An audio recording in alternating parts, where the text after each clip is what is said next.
Bom dia a todos, meu nome é Giovana Ribeiro, eu sou jornalista e professora de yoga. À minha frente, Pedro Franco, que é professor de yoga, fisioterapeuta, neurocientista e umas coisinhas mais. E ao meu lado, Fernanda Faustino, que também é professora de yoga, é fotógrafa, trabalha com crianças. E para falar um pouquinho melhor sobre cada um de vocês, eu passo a voz primeiro para o Pedro. Oi, eu estou muito feliz de estar aqui com vocês, né? Assim, compartilhar, né, um pouco dessas experiências, desse conhecimento que todos nós temos aqui em comum, né? Então é muito bom conversar, bater papo, né, e levar esse conteúdo, né, para o público geral, com pessoas que têm essa ligação também, assim, que tem essa ligação com a comunicação e que também tem a ligação com o yoga, com essas ferramentas do autoconhecimento e do desenvolvimento humano. Umas coisinhas mais, né, assim, eu acho que todo mundo, né, tem muitas coisinhas a mais além de yoga quando a gente trabalha com yoga, porque o yoga é uma filosofia de vida, né, não se limita a um trabalho, e que acaba despertando potenciais diversos em nós e aprimorando os que a gente tinha previamente, né? Isso aconteceu com a minha vida e é o que eu testemunho na vida da maior parte das pessoas que se enveredam por esses caminhos. Mas nesse caminho da fisioterapia, especificamente, eu escolhi, né, fiz essa escolha acadêmica muito por essas convenções familiares, culturais, de ter que fazer uma faculdade, de ter um curso superior e ter essa ligação já com o yoga e com as artes marciais. Na verdade, o yoga entrou na minha vida com 11 anos de idade, através da minha mãe, que levou para dentro de casa o Kriya Yoga de Yogananda, que é um trabalho mais interno, meditativo, e também tem essa prática física como o trabalho do aparato físico para se fazer o trabalho interno. Então, desde os 11 anos, isso está na minha vida, né? E com 17 anos já professor de artes marciais, com muitas lesões, pela questão da competitividade da nossa cultura e das lutas. Precisei muito da fisioterapia e comecei com shiatsu terapia. A minha primeira formação foi como shiatsu terapeuta e aí isso despertou interesse na vida acadêmica, né, de fisioterapeuta. Me frustrei muito assim com essa forma cartesiana de pensar que também está no meio da saúde, da fisioterapia, que enxerga o ser humano por partes, né? Anatomia, na etimologia, né, do grego, é cortar para estudar. Então é separar para entender. E o yoga na minha vida foi cada vez mais entrando e foi também integrando com o que eu fiz academicamente, desconstruindo esse cortar para separar e entender e integrar ao invés de separar.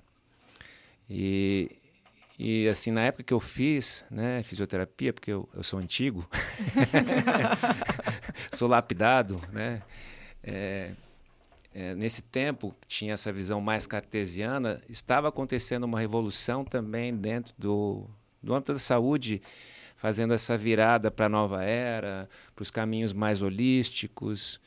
E então eu peguei o começo do RPG, Nossa, RPG faz muito reeducação tempo. postural global, easy stretching, pilates entrando dentro do âmbito da reabilitação, terapias aquáticas, me especializei nisso, mas tive que fazer todas as clínicas, né, clínica de cardiologia, clínica de reumatologia e as fisioaplicadas, assim. Então você tem que fazer todo um caminho que muitas vezes você não vai usar aquilo, e foi um sacrifício para mim isso, assim, especialmente por não ter uma abordagem holística integrada.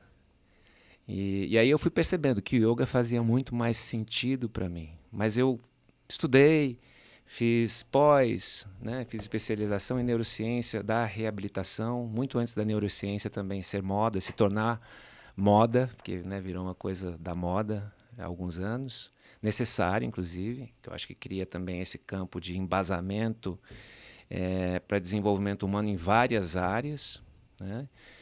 E isso eu já via lá atrás e via esse potencial, né? E o yoga sempre junto, né? Minha primeira formação de yoga foi com 18 anos e a partir daí fiz várias formações, me especializei em vários métodos, viajando pelo mundo de uma forma nômade, né?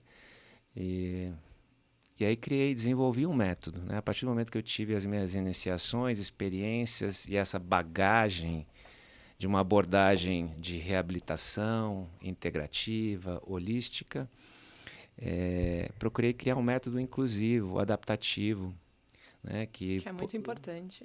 Que possibilitasse que as pessoas de todos os tipos, em todas as condições, especialmente por ter essa bagagem da fisioterapia, né, que tem essa questão da adaptabilidade, da acessibilidade, da reabilitação, trazendo para o âmbito terapêutico. E tirando esse lugar muito comum do yoga, que é só para quem é saudável, ou de performance, ou só para o lado da meditação, né? E aí tem essa coisa, não faço yoga, eu faço meditação, né? E perceber que eu precisava trazer essa desmistificação e educação, né, do que é o yoga também, né, assim, na essência, porque meditação é o néctar das práticas do yoga. Com certeza. E eu te pergunto, você falou que começou yoga com 11 anos, né, muito cedo, com uma criança, assim, como que foi apresentado, assim, né, como que explica para uma criança o que é o yoga, porque a gente já tem essa experiência, a gente vê na TV, mas o feijão com arroz, qual que é a base do yoga? Assim, o yoga é prática para chegar no estado, né? Quando a gente fala das ferramentas do yoga, dos caminhos, são diversos, né? E aí, assim, normalmente os caminhos e as ferramentas do yoga como um aspecto terapêutico, medicinal, é como os remédios, não é o nosso palato, não é o que a gente quer. Então você vê muitas pessoas, professores, distorcendo o yoga por conta do trabalho, da grana, de mimar os alunos com mais daquilo que eles já têm acentuado e não oferecendo aquilo que é medicinal para eles. Então você vê muitos casos de alunos que falam, eu não consigo, isso porque eu sou muito inquieto, eu quero fazer uma prática de vinyasa que é mais papum, mais acelerada, mas na verdade essa pessoa precisaria mesmo era de uma Iyengar Yoga, era de uma permanência longa mesmo. Então, no método que eu desenvolvi, que não é meu, porque o yoga, na verdade, ele vem evoluindo com a interpretação de vários professores ao longo dos milênios, né? É milenar. Mas o que eu percebi nessa evolução e como uma possibilidade de seguir evoluindo é criar essa mentalidade, essa abordagem de kramas, que é você, literalmente, acessibilizar no lugar de criar pontes para chegar no medicinal. Então, ao invés de chegar com uma medicação que é totalmente contrária ao palato da pessoa, é dar um melzinho que ela está querendo, mas ir caminhando para o palato amargo, que é a medicina que ela precisa. Sim. Sim. E eu falo por mim, assim, né, que como experiência que me fez desenvolver, né, esse caminho, essa forma de abordagem, eu tenho um embasamento também do Ayurveda, né, da medicina ayurvédica, que fala sobre os palatos. E para a gente criar equilíbrio, né, da nossa configuração elemental, a gente precisa, na verdade, chegar naquilo que a gente tem desgosto, daquilo que a gente não gosta, para a gente conseguir entrar no nosso equilíbrio de configuração elemental e harmonia vibracional. Então, ao invés de chegar com aquilo que vai traumatizar também, é como fazer essa graduação adaptativa de kramas, que é um termo que a gente usa, né, de adaptabilidade, para chegar no medicinal. Certo. Então, quando a pessoa fala, eu não medito porque eu não consigo, porque eu sou muito inquieto. Na verdade, o que ela mais precisa é da meditação. Exato. Eu acho que nós, como professores de yoga, a gente sempre escuta isso, né? Por que você não tenta, então, uma aula de yoga? Ai, não, sou muito ansiosa para isso. Outra coisa que a gente sempre, que eu costumo escutar, eu não sei vocês, mas não sou flexível o suficiente. Então, yoga é para todos? O que vocês acham? Com certeza. E eu acho também que não só para todos, mas a gente tem um preconceito de achar que o yoga é só um exercício físico, né? Assim, vou fazer como se fosse um esporte ou como se fosse só para relaxar, mas não, existem várias linhagens, né? Vários tipos de. Então, às vezes, como se você fizesse uma terapia, você tem que achar um método que te leva para o caminho que você quer chegar. Então, por exemplo, eu não paro quieta na cadeira. Você vai me colocar lá, não dá para ser um yoga mais desacelerado, né? Eu preciso de alguém lá falando, faz isso, faz aquilo. Então, é o meu jeito, que provavelmente pode ser completamente diferente para você ou para você também. Somos seres únicos. Sim, mas chegando no mesmo... é o mesmo caminho, né? Só que com direções diferentes.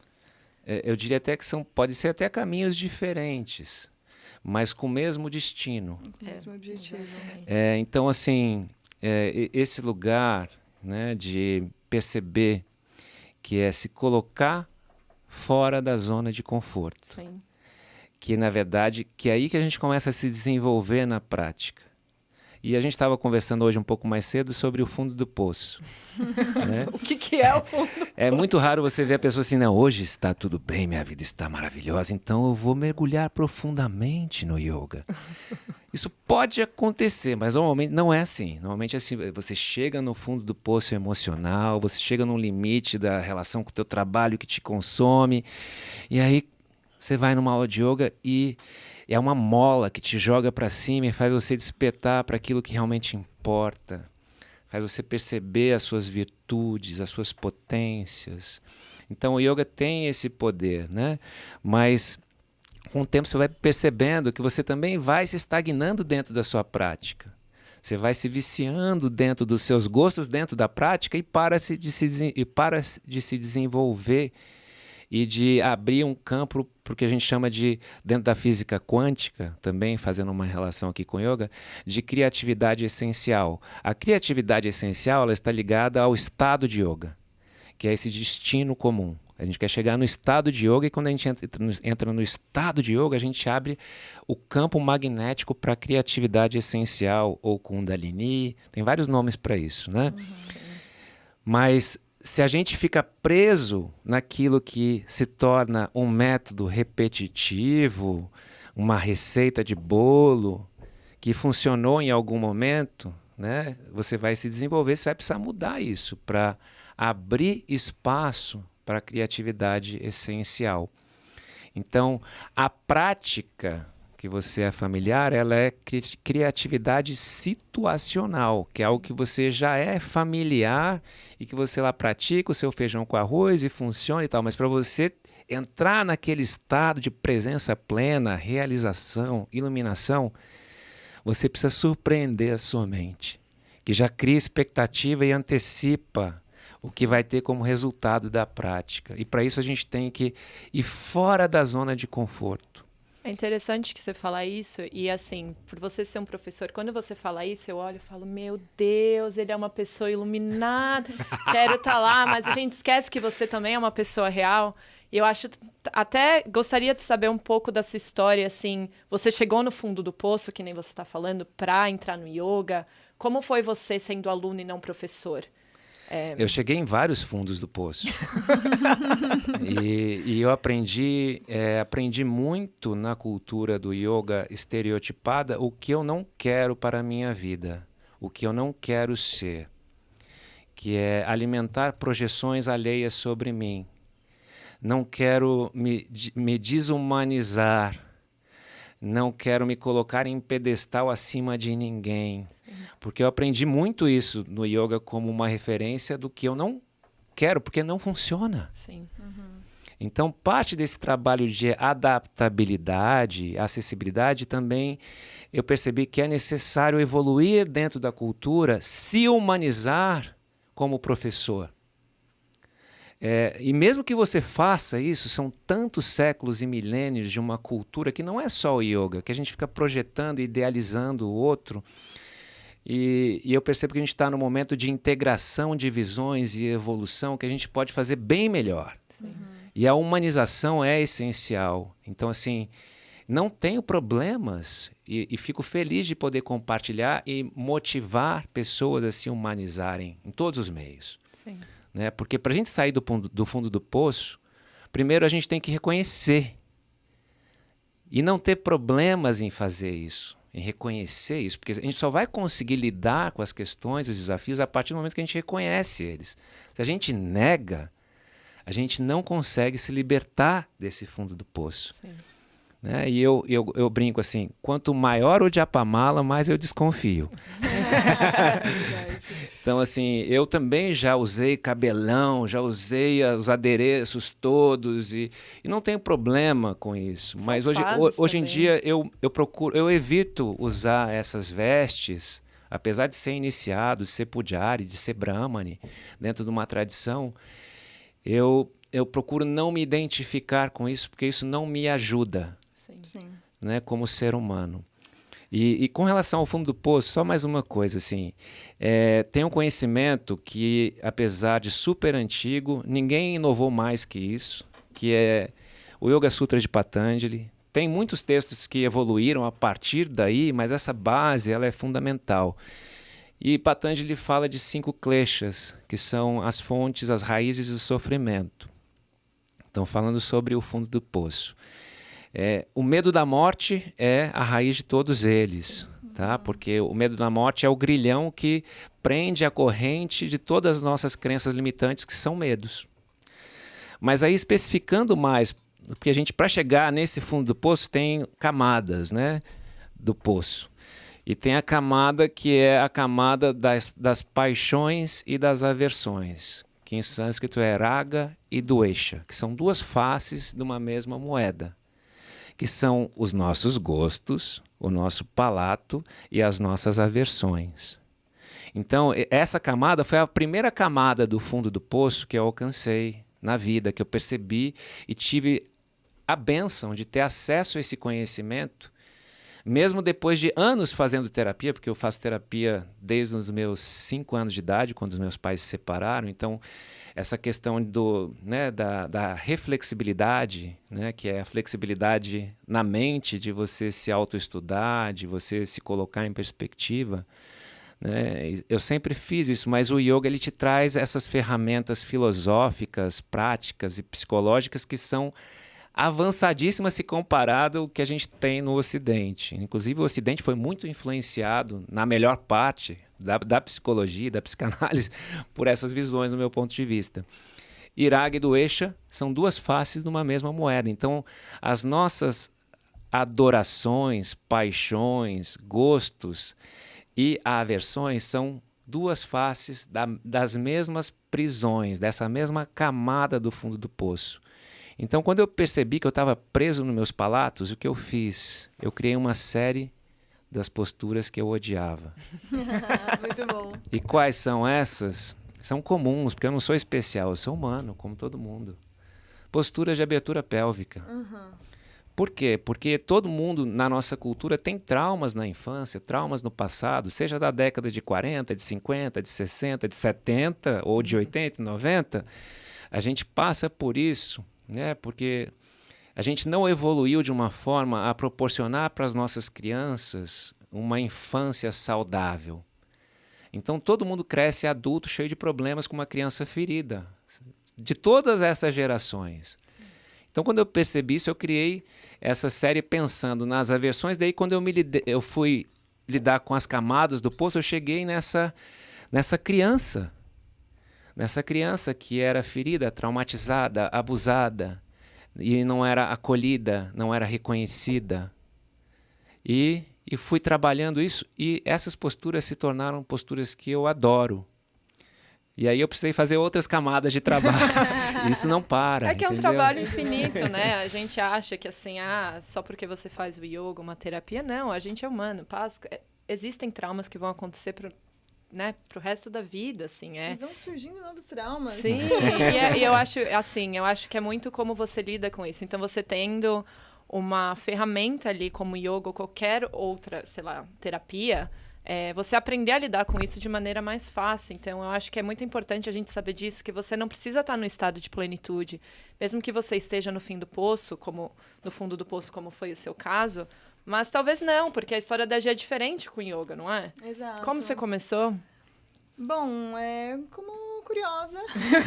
Curiosa que sou. Uma curiosa. Bom, vamos ver o que é yoga. Comecei a fazer pequenas aulas, acreditando ainda que o yoga era aquele conjunto de asanas, né? As posturas físicas.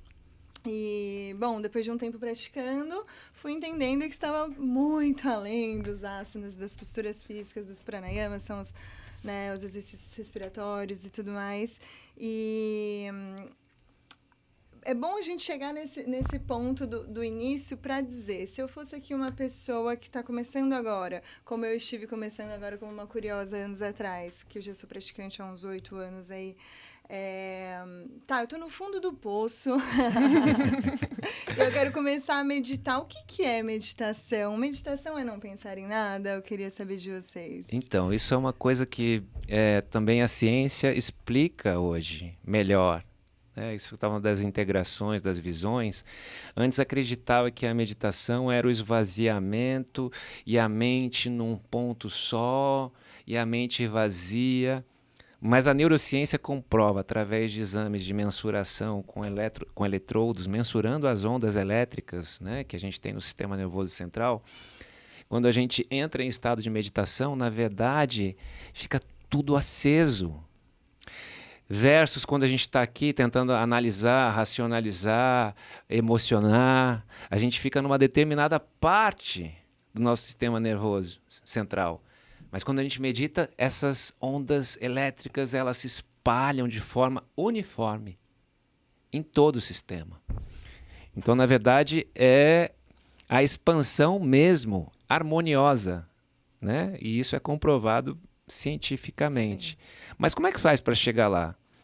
A gente tem que começar com ferramentas de redirecionar, reeducar, como redirecionar a nossa atenção, que está muito voltada para fora, que está muito voltada para a comparação de personas familiares, a figura paterna, materna, as personas profissionais, porque eu sou um advogado, porque eu sou um médico, porque eu sou uma professora, porque eu sou um professor, porque eu sou um fisioterapeuta. Tudo isso vai velando a nossa mente, limitando ela para que a gente entre nessa complementariedade com a consciência universal. Aí eu falei do Yoga Sutra, mas daí assim, tem textos mais recentes que explicam isso de uma forma ainda mais concentrada, mas que quando você vivencia essa filosofia, você consegue também decodificar esse conhecimento, que é o Shiva Sutra. Aí o primeiro sutra do Shiva Sutra, Chaitanya Atma, né? Chaitanya, a consciência universal, o universo inteiro. Atma, a alma individualizada. Se você não é familiar com isso, você traduz isso. Tá, consciência universal, alma individualizada. E aí? Traduz aí. Traduz aí. Mas é assim, o universo, na forma de consciência universal, se individualiza na forma de alma. Mas o universo é composto por essas unidades de consciência que se complementam. Então somos partículas de um grande todo. Como células de um organismo. Sim. Como é que essas células estão se comportando? De forma complementar ou de forma cancerígena competitiva? Percebe a relação com o que está fora, com o que está no nosso comportamento e o que tem uma epidemia de doenças? Qual é o comportamento sociocultural que fomos deseducados? Né? Porque eu não vou falar educado, porque não é. Que é a competitividade, é se sobressair sobre o outro. Quando a gente pensa em privilégio, a gente acha que é bom, que é uma vantagem ter privilégios, o que é um grande equívoco, para não falar um palavrão. Né? Então, todos esses valores distorcidos são cancerígenos. E o que acontece com o nosso organismo que vibra, que reflete o que está no macro, o que está no micro? Chaitanya Atma.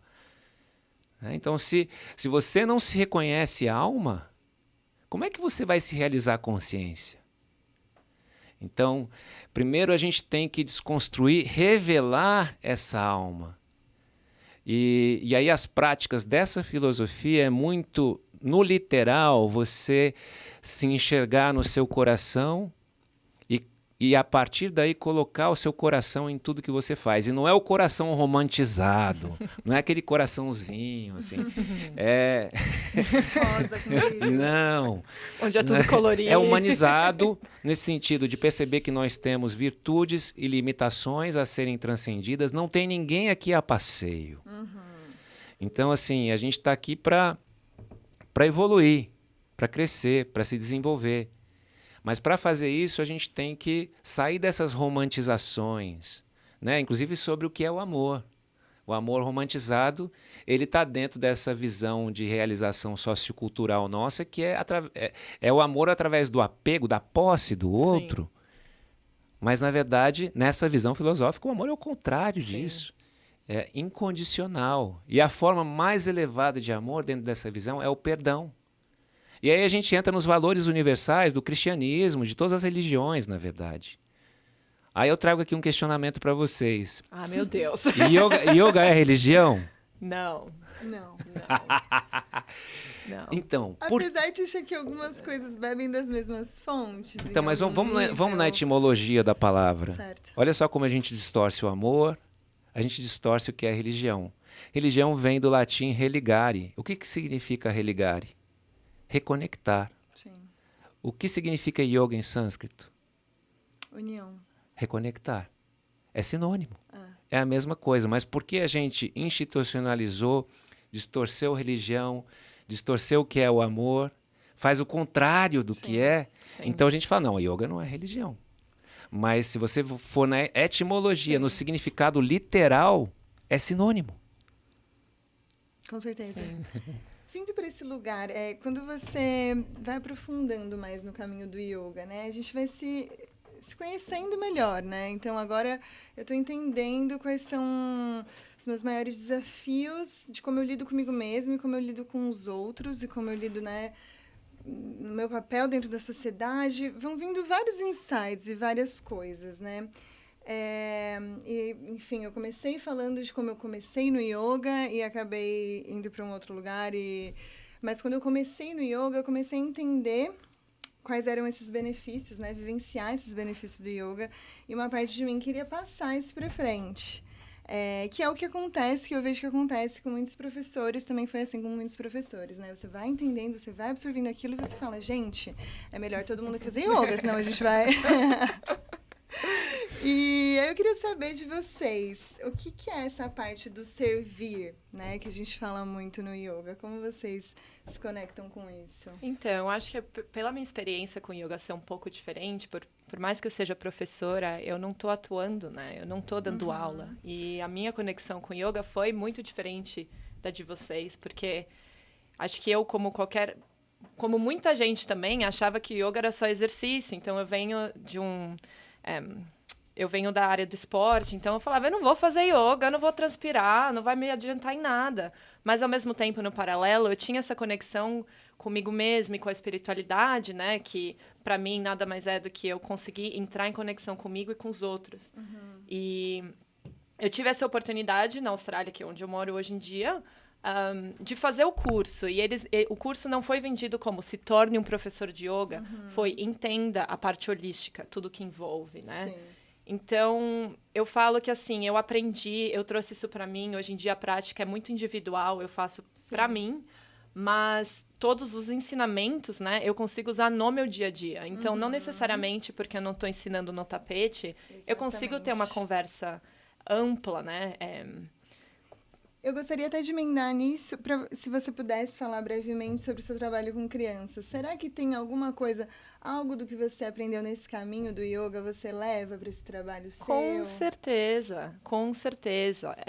Esse trabalho que eu faço, né, eu vou dar uma introdução, porque eu acho que não é uma coisa tão comum aqui no Brasil. Eu sou uma professora auxiliar para crianças especiais. Então, crianças que tenham autismo ou têm algum tipo de diagnóstico diferente do padrão, né, que a gente vê todos os dias. E, assim, eu falo que são anjos da guarda. Todas as crianças são anjos da guarda na minha vida.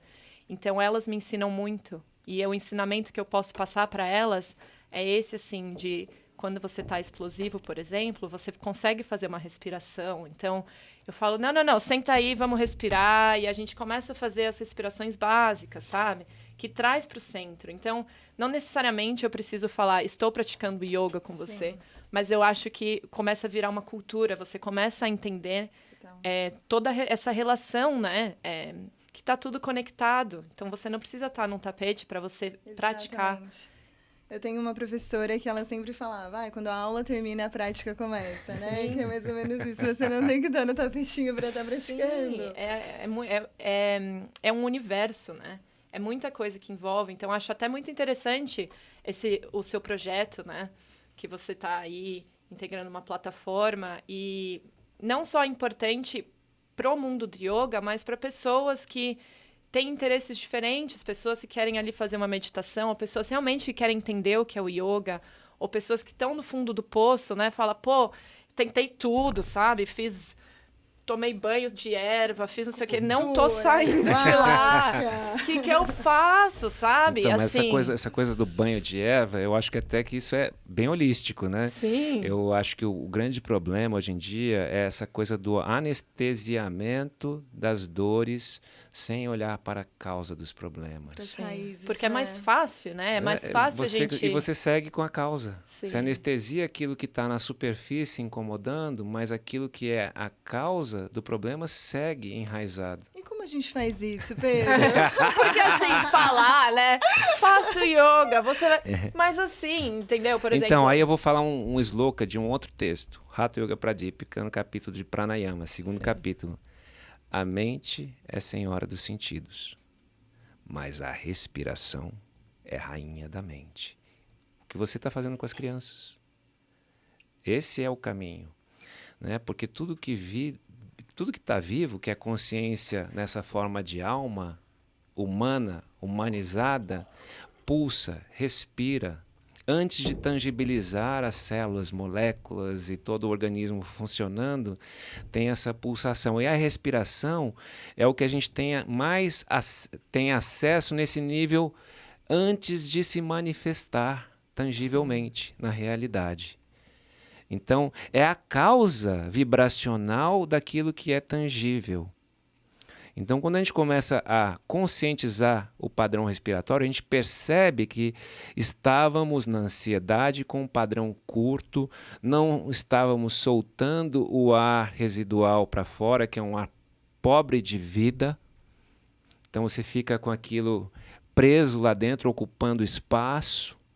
E emocionalmente, né, a ansiedade é você no futuro com medo, e isso fica levando emocionalmente para um ioiô, porque quimicamente a ansiedade ela abusa do nosso sistema de sobrevivência, que seria correr, que seria fugir de um leão, que seria sair desse modo basal nosso para a gente estar assim o tempo inteiro, como se tivesse um leão imaginário atrás da gente o tempo inteiro. E o organismo não foi feito para estar sendo sobrecarregado dessa forma. Então é como se você pegasse uma lâmpada e ficasse aumentando a voltagem dela no máximo o tempo inteiro. Uma hora a lâmpada estoura. E esse estouro, esse rebote, é o quê? É a depressão. Então a bipolaridade não é um problema isolado, né? E muitas pessoas são diagnosticadas e muito mais pessoas não são diagnosticadas porque se normalizou esse comportamento. Então, e se você observar o padrão respiratório de quem está preso nessa superficialidade emocional e se medicando e se automedicando com ansiolítico e antidepressivo, anestesiando o desconforto sobre essas emoções, mas seguindo com a causa do problema e com os padrões respiratórios que estão totalmente desbalanceados. Sim. Então, eu não estou falando para quem está tomando aí medicação, tirar tudo de uma hora para outra, porque a gente se vicia nisso, né? Sim. Tomar cuidado, e não quero entrar em competência com nenhuma classe de saúde, todos têm a sua importância, tem horas que a gente precisa de algo emergencial, mas a gente tem que tomar cuidado com uma indústria que que lucra com o sofrimento da humanidade. Sim. Então, assim, existem caminhos para a gente gerar autonomia sobre esses processos e começar a enxergar as emoções não como um problema, mas como uma solução. Porque é o que são. Sim. Quando a gente fica ansioso, na verdade você está sentindo, tipo assim, você tem que se acalmar. Você tem que olhar para dentro para ver o que está gerando isso em você e procurar entrar no estado de paz. O que fazer? Aí as ferramentas do yoga vão te levar inevitavelmente para esse lugar. Sim, com certeza. E os pranayamas, que é pranavidya, seria um termo genérico de tudo que é exercício respiratório. Você tem respiratórios que estimulam também, tá? Porque tem pessoas que estão no estado de depressão e que precisariam de um pranayama estimulante para tirar ela desse estado. Assim como tem os pranayamas que resfriam, que acalmam, que deveriam ser usados como medicação, né, que auxiliam no tratamento da ansiedade. Novamente, sem desmerecer a importância de medicação para casos específicos, não é um conflito de competência, mas de colocar, né, os pingos nesses is das práticas, das ferramentas do yoga, que não são uma coisa só de acrobacia ou só reter a respiração, é um universo riquíssimo e preciso para a sua aplicação e tratar as emoções, o olhar sobre as emoções dentro dessa filosofia não dual, elas deixam de ser um problema e se tornam um elemento de autoestudo para o nosso desenvolvimento. Sim. Eu acho importante que você falou essa parte da medicação e, assim, para entender que o yoga, isso é a minha opinião, tá? O yoga, ele é uma terapia ampla. Por exemplo, eu acho pessoas que tomam medicação, eu tomo medicação até hoje, assim, mas hoje a minha consciência eu não preciso dela, entendeu? Ela me ajuda, mas quando eu vou lá, sento, faço meu yoga, eu sei, sabe? Eu sei dosar, eu sei que é uma coisa que eu não vou precisar pro resto da vida. Então, você entra como se fosse... Você faz uma amizade com aquilo e vai caminhando para sair daquele, né, o fundo do poço. Porque muitas vezes a gente precisa mesmo, né? Tem gente... Assim, é uma coisa química do cérebro. E às vezes você lá fazendo yoga vai te dar... Você não vai conseguir ver a luz no fim do túnel. Talvez seja um acompanhamento, né? Mas que é possível sim. E... Depois, para manter, né? Graças a Deus, eu já estou diminuindo minha dosagem, mas o yoga tá lá, porque é o que tá me auxiliando, sabe? É o que tá dando a mão e falando, eu consigo, né?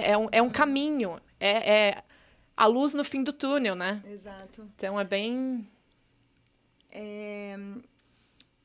Como que a gente pode... Então, a gente vendo que cada vez mais as pessoas... Muita gente toma remédio para dormir, muita gente...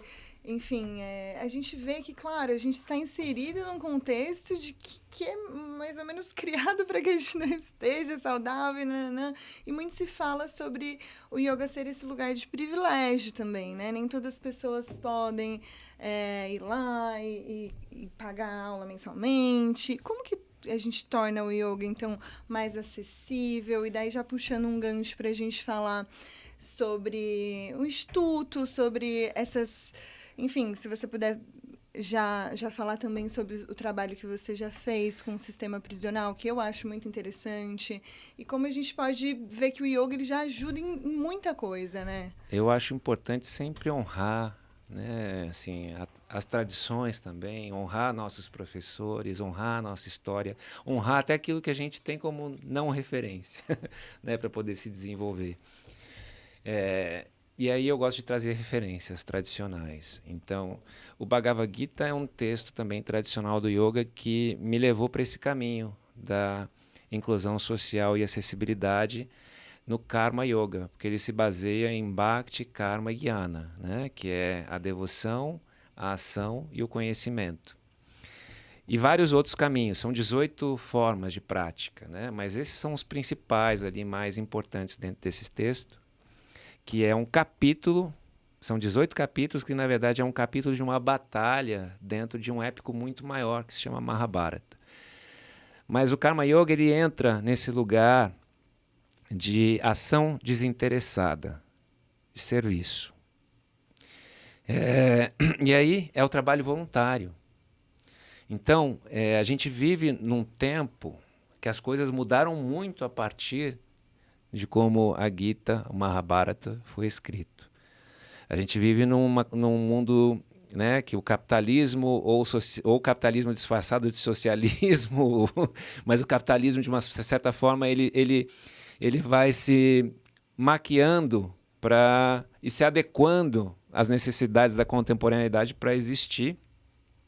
E ele é cruel, né? A gente vive numa ditadura econômica. Então, isso também, não precisamos mais de soldados, de repressão militar. A gente tem o cartão de crédito que faz isso pela gente, assim, né? Nos torna escravos de ter que trabalhar, de ter que consumir.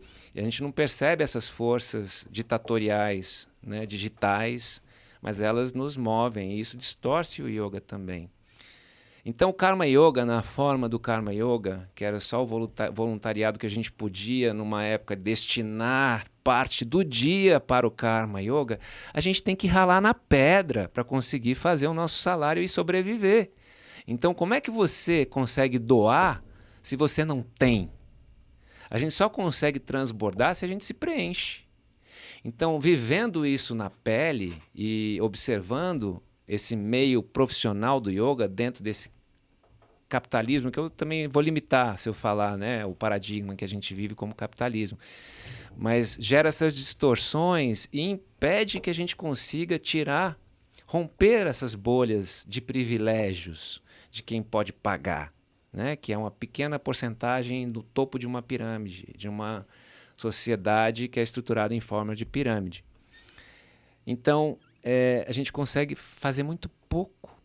Eu percebi que a gente precisaria criar uma revolução, uma evolução e uma revolução nesse lugar do que é a atuação social. Que o Karma Yoga, por a gente precisar ralar na pedra, como, né, eu falei, para viver, né, eu percebi que a gente precisa criar um trabalho que é remunerado economicamente, financeiramente, para a gente conseguir ampliar essa atuação de inclusão e acessibilidade, né? Então, através do terceiro setor, porque o sistema ele cria tudo isso, mas ele também é por onde a gente tem que navegar para mudar ele. Então, o terceiro setor ele traz essa possibilidade da gente criar através de leis de incentivo, de fomento, de projetos culturais, de saúde, trazer o yoga e a valoração do yoga como uma profissão de assistência social, saúde, cultura e educação.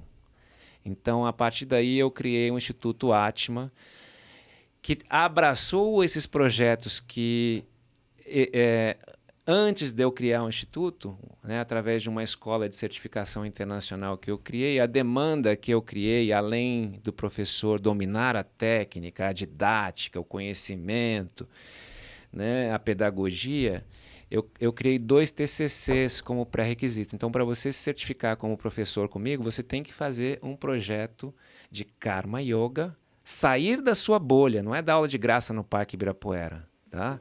Isso é legal também, mas quem vai no Parque Ibirapuera pode pagar um estúdio. Eu estou falando de ir na perifa, sabe? De sair desse lugar e ir na prisão, como eu fui durante anos, né? Para trazer o yoga aonde não há possibilidade do yoga. E desenvolver todo um trabalho de pesquisa, assim que a gente possa falar a língua do sistema, da ciência, para propagar isso. Então, eu fico muito feliz quando professores e escolas de yoga me imitam nesse lugar. Assim, tem muitas pessoas que se incomodam com a coisa de... Eu fico feliz, porque, cara, a gente precisa mais disso. Com certeza. E como foi esse período que você pôde fazer esse projeto de dar aulas no sistema prisional? Eu comecei com o trabalho, né, de Karma Yoga há muitos anos aqui no Brasil. Trabalhei em parceria com a Casa do Zezinho, com a Lua Nova, que abraça mães menores de idade, que na maior parte são vítimas de abuso. Depois, indo para os Estados Unidos, quando eu fui para a Califórnia, em 2009, mudei para lá, me envolvi no Prison Yoga Project, que é um projeto de yoga na prisão perpétua para assassinos de 2º grau, que são pessoas que mataram alguém sem ter a intenção, sem ter o dolo, né? Tem a culpa, mas não tem o dolo, não teve a intenção. Então, pessoas que passam a vida inteira na prisão porque beberam, e lá nos Estados Unidos, se você dirige bêbado e atropela alguém e mata alguém, você vai preso, né? Diferente aqui do Brasil. E aí você vê que a pessoa não... É alcoolismo, não é maldade, né? Não foi a intenção de matar, foi porque se embriagou e se responsabiliza por isso, e passa o resto da vida na prisão. Ou o que é muito comum, brigas de gangues entre bairros. Então, jovens de 18 anos brigando com faca, um esfaqueou, o outro sobreviveu, e aí vai passar a vida na prisão. Então, eu entrei em contato com essa galera, porque quem é assassino de primeiro grau não tem acesso ao yoga e tem pena de morte ainda. Sim. Então, entrei nesse sistema prisional, que é diferente daqui, mas que abriu essa possibilidade para esse público. E eu vou falar que falando do fundo do poço, né, essas pessoas chegaram no fundo do poço. Se abre um campo de receptividade para o yoga, eu encontrei yogis lá dentro que eu nunca encontrei aqui fora e nem peregrinando pelos Himalaias. Porque o projeto já existia há mais de 13 anos, quando eu comecei, com o James Fox, que é um grande amigo, irmão meu, que fiz lá através desse projeto. Ele que criou esse projeto. E eu achei que eu fosse ajudar, que eu iria lá para ajudar eles com yoga. E realmente, assim, a gente super se conectou, porque eu levei um conhecimento um pouco diferenciado do que o James tinha levado, um pouquinho mais aprofundado, e eles estavam sedentos por isso.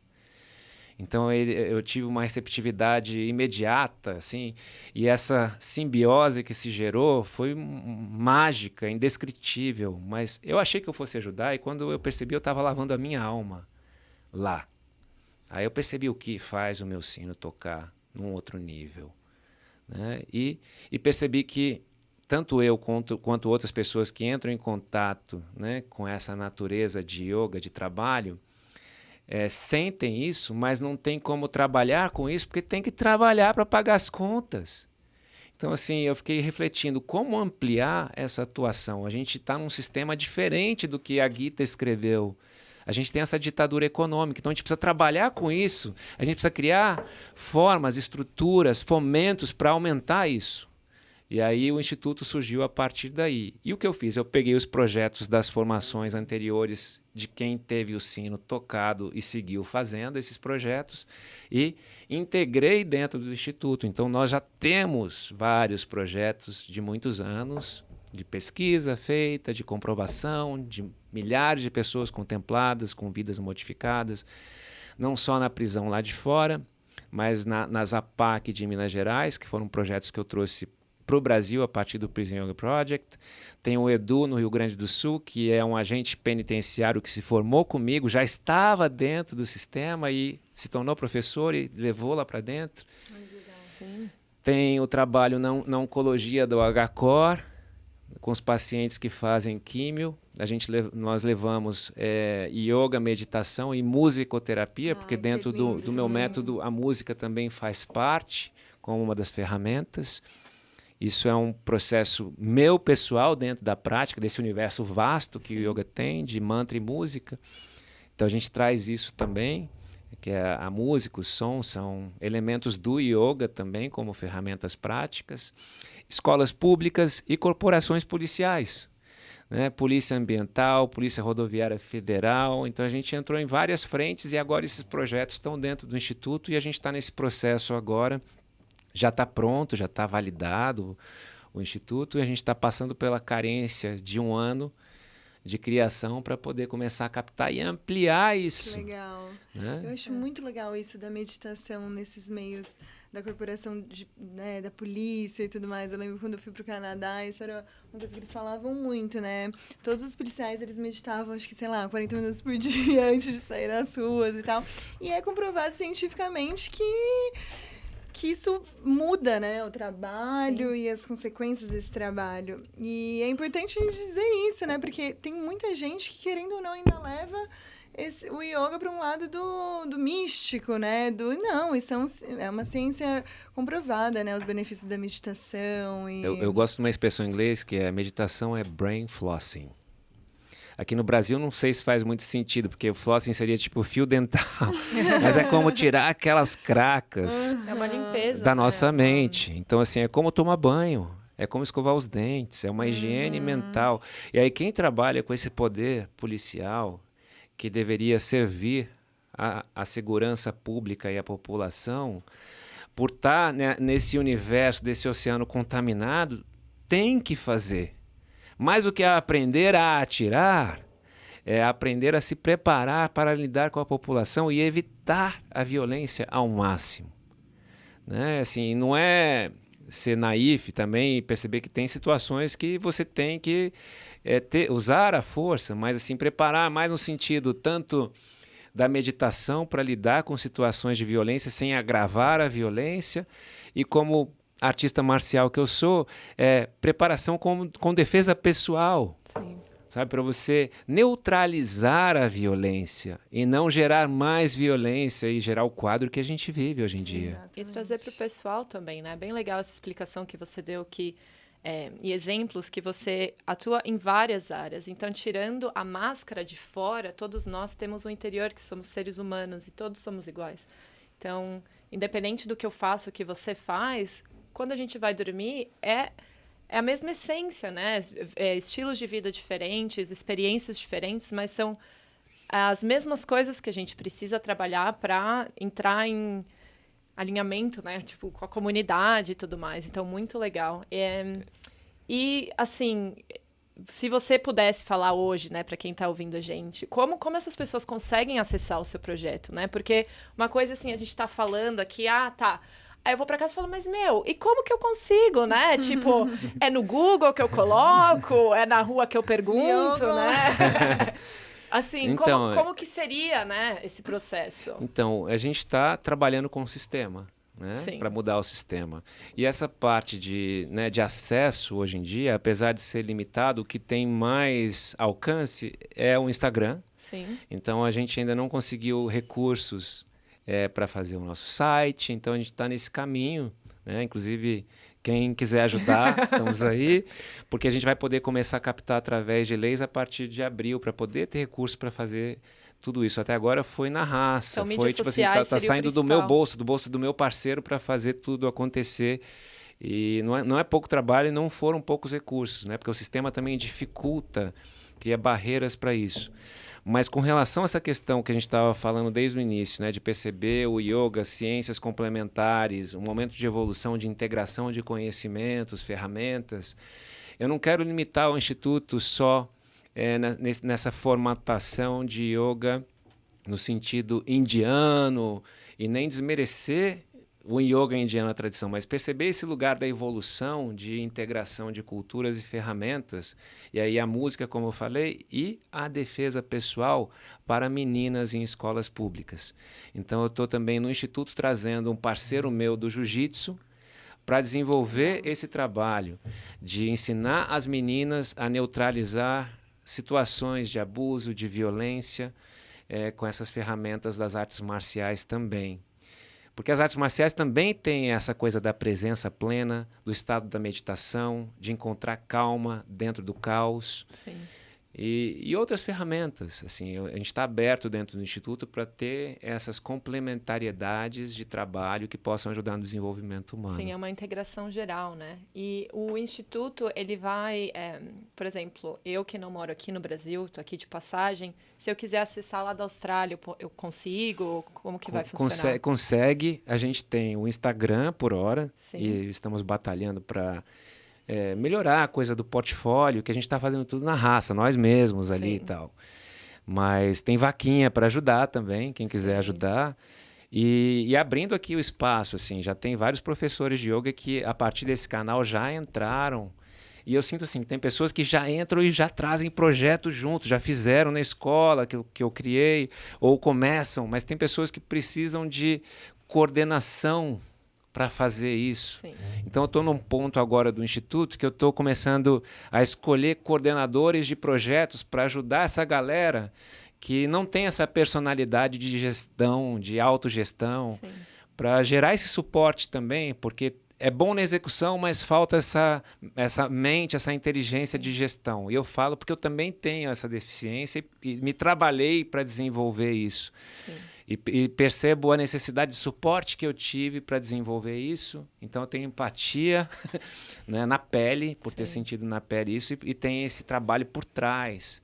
Eu estou como presidente, eu sou o presidente, criador e diretor pedagógico. Mas tem várias funções para você fazer isso acontecer no terceiro setor que são necessárias, né? Sim. Com certeza. Gente, Fernanda, Pedro, falaria mais 15 horas aqui seguidas com vocês, mas a ditadura econômica me chama. Foi um prazer imenso sentar ao lado de vocês. Ai, obrigada, Gi. E vocês continuam aqui.